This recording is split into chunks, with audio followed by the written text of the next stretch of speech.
आज आपण या व्हिडिओमध्ये पोस्ट ऑफिसच्या खातेधारकांसाठी एक महत्त्वाची बातमी देणार आहोत। जसे की पोस्टाच्या या महत्त्वाच्या नियमात बदल करण्यात आलेला आहे, तरीही पोस्टाच्या खातेदारांना ही महत्त्वपूर्ण माहिती जाणून घेणे आवश्यक आहे। तरी आपण हा व्हिडिओ शेवटपर्यंत पहा मित्रांनो। पोस्ट ऑफिसच्या योजनांवर बहुतांश जनतेचा विश्वास असतो व पोस्टात ग्राहकांचे पैसे अधिक सुरक्षित राहतात, कारण पोस्ट ऑफिस हे केंद्र सरकारच्या अंतर्गत येणारे डिपार्टमेंट आहे। अशातच इंडियन पोस्ट ऑफिसने आपल्या काही नियमात मोठे बदल केले आहेत। तुम्ही पोस्ट ऑफिसच्या कोणत्याही लघु बचत योजनेत पैसे गुंतवले असतील तर ही बातमी तुमच्यासाठी महत्त्वाची ठरणार आहे। तुम्ही बचत योजनेच्या 3 वर्षाच्या मुदतीनंतर देखील खाते बंद केले नसेल तर तुमचे लघु बचत खाते बंद केले जाऊ शकते, म्हणजेच गोठवले जाऊ शकते आणि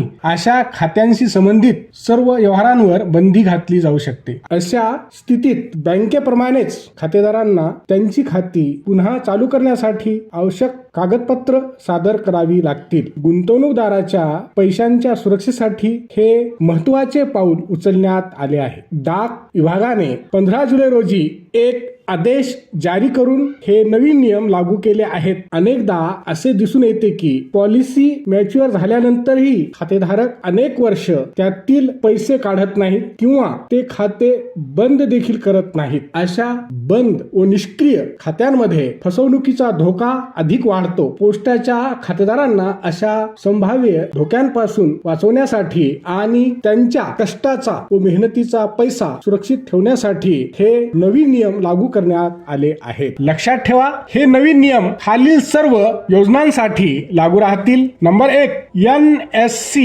म्हणजेच राष्ट्रीय बचत प्रमाणपत्र, नंबर 2 PPF, नंबर 3 SCSS म्हणजे ज्येष्ठ नागरिक बचत योजना, नंबर 4 KVP किसान विकास पत्र, नंबर 5 RD पोस्ट ऑफिस आवर्ती ठेव योजना, नंबर 6 MIS पोस्ट ऑफिस मासिक उत्पन्न योजना, नंबर 7 TD पोस्ट ऑफिस मुदत ठेव योजना। या सर्व योजनांसाठी हे नियम लागू राहतील। आता तुमचे पोस्टाचे बंद बचत खाते पुन्हा कसे सुरू करायचे ते पाहू। तुमचे खाते गोठवले गेले तर तुम्हाला खाते पुन्हा सक्रिय करावे लागेल, ज्यासाठी तुम्हाला आवश्यक कागदपत्रे सादर करावी लागतील। खातेधारक कोणत्याही पोस्ट ऑफिस मध्ये जाऊन KYC कागदपत्रांसह मोबाईल नंबर, आधार कार्ड, पॅन कार्ड आणि पत्त्याचा पुरावा व तसेच गोठवलेल्या खात्याचे पासबुक किंवा प्रमाणपत्र सादर करू शकतो। त्यानंतर हे खाते पुन्हा सक्रिय करण्यात येते। हा व्हिडिओ शेवटपर्यंत पाहिल्याबद्दल आपल्या सर्वांचे अगदी मनापासून आभार। खूप खूप धन्यवाद। जय महाराष्ट्र।